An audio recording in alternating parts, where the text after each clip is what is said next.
है जो हम प्रसंग पर आ रहे थे। अब कबीर साहब वह धर्म, अब वो काल जब बता रहा है, परमात्मा उसको बता रहे, तो उन्हें ऐसा जुल्म कर दिया इनके साथ। परमात्मा बता रहे उस काल को कि जालिम, भगवान ने भेजा है मुझे, तेरी पोल खोलूंगा, नीचे के लोक बजाऊंगा, तेरी वास्तविकता बताऊंगा। तू काल है, तू भगवान नहीं है।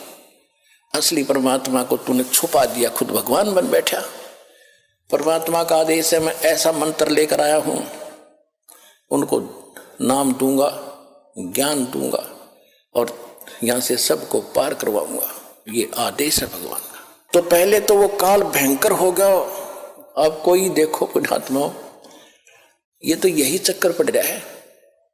इनने तो अपने ऐसे सीमा बना रखी, मेरी रोजी रोटी का नाश कर दे करेगा ये। तो उसने सोचा पहले इसने मार दूं, इसने बंदी बना दूं, यही बांध दूं, इसने नीचे नहीं जान दूंगा, ये तो नाश करेगा, मेरा भट्ठा बैठा देगा सच्चाई बता करके।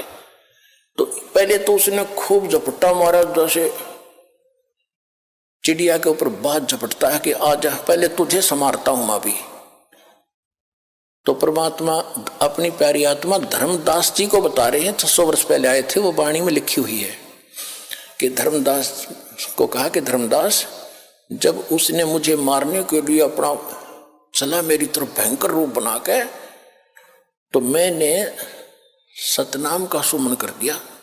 2 अक्षर का होता है वो, और सतनाम का जो सुमन किया ना, उसको इतना गजब का झटका लगा, उसके एकदम इतना करंट लगा उसके, और वो इतना भयभीत हो गया कि पाताल में जाके गिरा नीचे। अब मैंने तो उसको ठीक करना था, फिर नीचे गया मैं उसके साथ साथ। जोगजीत ने कहा कि मेरे पास ऐसा मंत्र है कि तजाले तना छोड़ दूंगा नहीं, 21 ब्रह्मांड तक, बाहर तेरी सीमा नहीं, चल वहीं ऊपर, या और कोई सुनेगा तेरी सारी बकवादों को। ऊपर फिर ले आए, वहीं फिर कांपन लायक गया, चरणों में गिर गया। कहते ऐसे तड़फ रहा, पड़ा जैसे पक्षी की पंख कट जाती है, उड़ नहीं सकता। घिसड़ के जब देखा इसने ताकत में, तो तेरी बात पड़े नहीं, तो चापलूसी यहाँ की सबकी यही आदत है। अपनी ताकत से लेता पहले काम, जब नहीं बसाती है तो पैर पकड़ लेता है, फिर कोई छल करके उसको पटकनी देना चाहता है तो नीचे घिसड़ के पैर पकड़ दिए। परमात्मा के जोगजीत रूप में मालिक खड़े थे। या तो शक्ति को सलाम है, अब वो भगवान दिखा था जिसे निशा झटका दे दिया, जान भी गई होती इसकी। अब तो भगवान दिखाई दे रहा था, जोगजीत भाई नहीं। तो फिर उसने पैर पकड़ कर रोए, बुरा हाल कराया। हे भगवान, मैं तो आपको बड़ा भाई हो, मैं तो बालक हूँ, छोटे तो उत्पात करते हैं, बड़े अक्षमा ही किया करते हैं, आप मेरे बड़े भाई, मैं आपका छोटा भाई, अक्षमा करो तात। परमात्मा बोले कर दिया अक्षमा, बोलो क्या चाहता है। कि नहीं, वचनबद्ध होकर मेरी बात सुनो, मेरी कुछ या कमियां है वो पूरी कर दो। आप तो भगवान की ताकत लेकर आए हो, परम पिता की। परमात्मा बोले बता दे, मैं वैसे ही कर दूंगा। बोला नहीं, वचनबद्ध हो जाओ। अब वो हो गया वचनबद्ध। परमात्मा बता दे कि मांगेगा भिखारी, एक जीव संज्ञा का व्यक्ति क्या मांग सकता भगवान से, इतनी अकल कहाँ हमारे अंदर।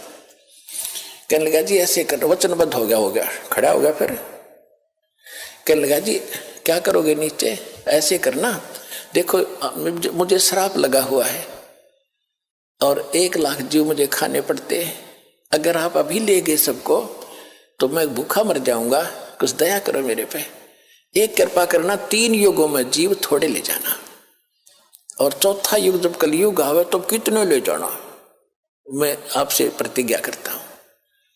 अपरात्मा हम ये विज्ञानी पाके हैं, अनजान व्यक्तियों को भगवान ने पता था तो क्यों इसको ये आदेश 3 युगों का क्यों दे दिया वरदान, तभी हमें क्यों नहीं पार कर गए। इसे तुम भले होते तो वहीं चाहते कोरी वहीं न पड़े रहते। पता है भगवान ने कि सतयुग त्रेता द्वापर में ये दुखी नहीं होंगे, इनकी पूंजी साथ होती है, कुछ बची हुई पूंजी, जैसे वहां स्वर्ग में खत्म किया फिर बच गई वह नीचे कुछ परसेंटेज छोड़ ले दे के भेजता है पुण्यों की और पापों की। तो सतयुग में वो जन्म होते हैं जिन्हें घने पुण्य होते हैं, त्रेता में उसे थोड़े से कम, फिर वो भी सुखी होते हैं, द्वापर में भी दुखी नहीं होते। फल फ्रूट भरे रहते हैं, वृक्षों जंगलों में लोग समय व्यतीत किया करते थे अधिकतर। मालिक को मालूम था कि त्रेता तक इनकी सारी बैटरी डाउन हो लेगी। और पहले सतयुग में ये पूजा करते थे ब्रह्म की, लाभ देता था कबीर भगवान इनकी पूर्व की पूंजी थे, ये उस पर फिट हो गए। फिर इसी प्रकार राम का जन्म हो गया, फिर द्वापर वाले राम ने पूजन लगे, द्वापर में लास्ट में कृष्ण का जन्म हुआ, फिर कृष्ण ने पूजन लगे और पूजा करते रहे भगवान की दया से। भगवान भी आते रहे, भगवान की प्रेरणा करते रहे। अब वो जब भी आते थे प्रथम नाम देते थे, उससे चार्ज कर जाते थे। पता था पार्थिया भी होंगे नहीं, लेकिन इनको मनुष्य जन्म मिलता रहेगा। इस भक्ति से इनके परमात्मा के चमत्कार होते रहेंगे, आस्था इनकी बनी रहेगी। तो सतयुग त्रेता द्वापर तक परमात्मा ने घने व्यक्ति पार नहीं किए, को घना इधर से मिले स्पेशल दिखा के लाए, फिर उससे की बात बनी, बाकी अन्य ने नहीं माना। अब आप भक्ति भी कर रहे हो, आप देवता भी पूजा करते, सारा कुछ करती थी आत्माएं, और आज क्या विराट दुर्गति हो रही है, हम देख रहा है दास। अब कहाँ गई वो भक्ति, कहाँ गई वो राधा स्वामी वाले पंथ। अब रो रो आते हैं वो लोग, कहते 30 साल खो दिए, 40 साल डलेट होके आया हूँ, सब कुछ लुट गया, बीमारी 20 लग गई, बेटा मर गया, फैक्ट्री लुट गई। और तो आप लुट गए उसका तो पता है को नहीं, ये तो फैक्ट्री रो रहे हो तुम लुट गए, सारा जीवन खो दिया तुमने, भट्ठा बैठा दिया। अब करो फिर दोबारा चार्जर देंगे और थोड़े दिन में फिर धनी हो जाओगे। डटे रहना, इस मार्ग पर विश्वास करके लगे रहना, देखना कुछ ही दिनों में क्या रंग ला देगा भगवान।